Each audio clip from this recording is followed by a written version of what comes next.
Hey everybody, Leah Klett here with the Christian Post, and my guest today is actor and filmmaker Emilio Estevez, and we are discussing the re-release of his beautiful film, The Way. What a beautiful film this was. I'd never seen it before, so Oh, I got to watch it for the first time. mm. Was just struck by the power and the deep spirituality of the story. And I'm so curious about how your own relationship with your father, who of course is also in the film, and your Mm. relationship with your own children really informed your approach to this film. Well, initially, my son was working as my father's assistant in 2003, and they were working on The West Wing at the time, and they had a summer off that's called a hiatus, where they've got like 6 weeks in between season I don't know, 4 and 5. And my father had always wanted to go and check out the Camino de Santiago because his father was born about 50, 60 miles away from Santiago de Compostela in a town called Vigo, which is right on the Portuguese Spanish border. So he wanted to go, and they had organized a trip to celebrate my grandmother's, his mom's 100th year birth. And there was a bunch of uncles that had gone along. My son went along because he was his assistant.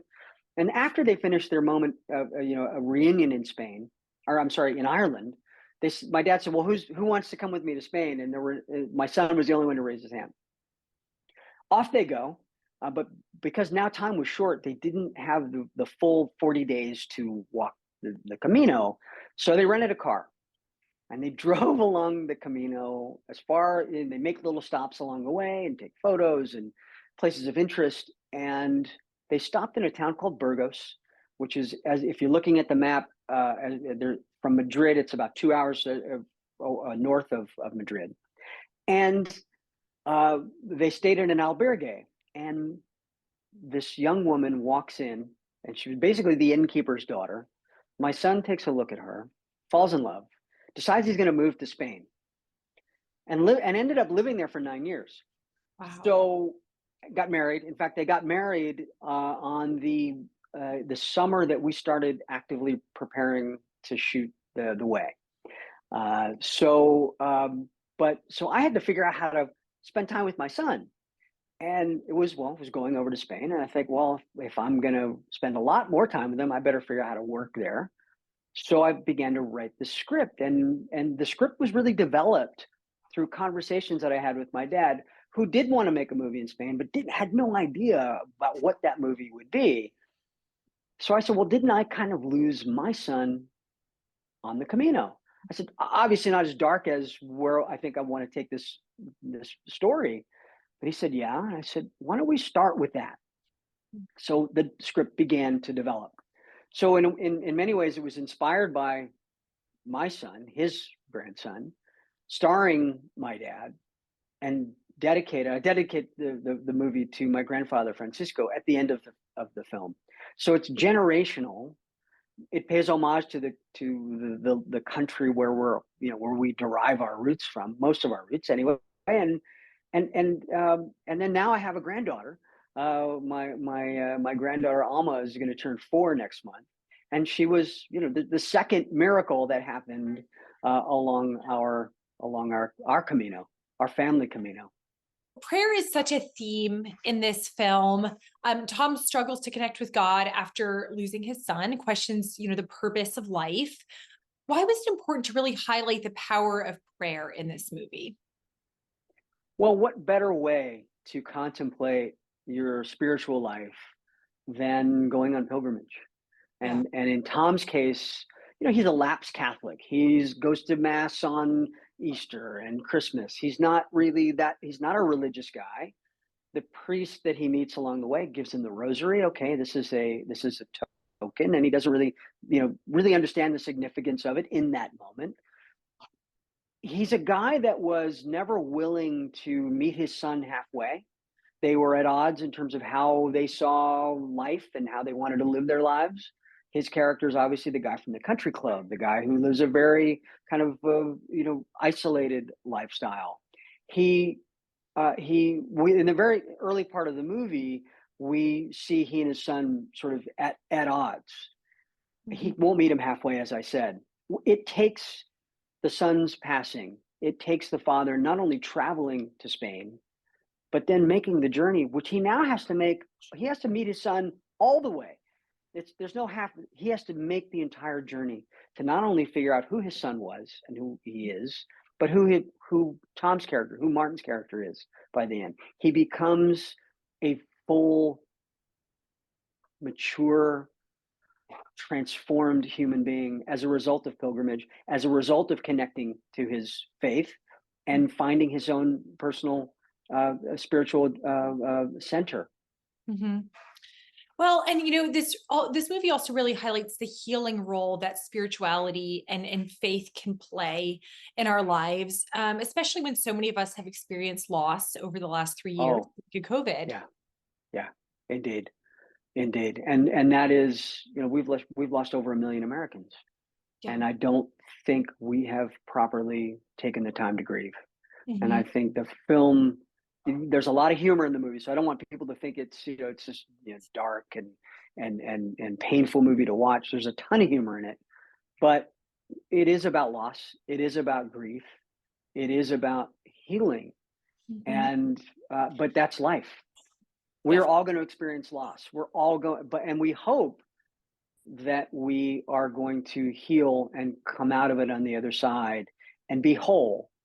Hmm. We're all imperfect. We're all broken. We're all broken souls. And that is, that is our fundamental connection to each other. We recognize the brokenness in each other, and that's called humanity, and that is called life. And so I think that this film really celebrates that. It celebrates our humanity. It celebrates our brokenness because by the end, and this is not a spoiler alert, for those who've seen the movie, our characters reach the end, and they're okay being broken. They're okay being imperfect, Yeah. and God loves us in our imperfection, and Yeah. probably loves us more in our imperfection, right? And so we spend so much time covering up, whether it's it's pretense, changing the way you look, changing your putting on these airs, putting on. We think, well, if I buy that suit, my life's going to turn. If I have this surgery done, my life is going to improve. And how often do we tend to lean into those things? And at the end of the day, they haven't made us any better. They haven't made us any more joyful. So how do we get to the point where we just accept ourselves for who we are in the moment? I mean, you're preaching to me right now. That is powerful. That's powerful stuff right there. Well, and I think it's true. I mean, it's true for me. Again, I know I'm imperfect. I wake up every day knowing that, and I know that I'm never going to be perfect. But I know I can always endeavor to be a better version of myself through my work, through my relationships, through how I walk this life. I always try to make sure that I'm not only talking the talk, but I'm walking it too. Hmm. And that's a lot of work. It's a It lot of work. absolutely is. Yes. Emilio, this movie came out, many years ago. Over the years, what are some of the most heartwarming or compelling or life-changing stories you've heard from people who have seen this movie? Um, I would say that, and this started early days when the feedback would people would say, "I can do that. Mm. I can go to Spain. This place exists. I can go. I can walk. I can go on pilgrimage." And then they would, and the feedback would be, the movie changed my life because I never would have known about the pilgrimage, and B, I never would have known that I could do that. Mhm. And up until, while we're on this, during this interview, there's feedback coming in our social media saying, "Thank you for making this movie. Thank Mhm. you. This movie changed my life, quite literally." And somebody call it the Holy Grail. It's just like, okay, thank you. I mean, obviously, that is not something that we set out to make. When we were making a very human story, and I think that so often in Hollywood, we, as an industry, get further and further away from the earth Yeah. and from making stories about people. We want to make movies in outer space. We want to make movies And I was talking earlier today about, these billionaires who want to go to Mars, and spend billions and billions of dollars. We have so many problems on this planet that we need to solve before we start taking and exporting them to other worlds. We don't even understand how the brain works. So, Mhm. how about the next frontier? Not outer space, but inner space, in our hearts, in our what makes human beings tick. Mm. And why do we treat each other the way we do, and why is there so much violence? Why is there so much sadness and unrest? And that all lies right here in this computer that's sitting on the top of my shoulders. Mhm. So, and yours, and so on and on and on. But we still don't understand that. But we want to go to Mars. Please, Yeah. let's let's figure some fundamental things out about who we are. And as a filmmaker and as a human being, that's my interest. That's where I lean into. Mhm. And as a father and a grandfather. Thank you. Yes, exactly. And I want to make human stories about people, and because that people fascinate me. Mhm. They're just we're such interesting creatures, aren't we? We're just like, wow, you're extraordinary. You're amazing. What is your story? My dad is great in that. The first thing he does when he meets you, he says, "Where are you from?" Mm. And he leans into that. He wants to know where somebody's from. He wants to know their background.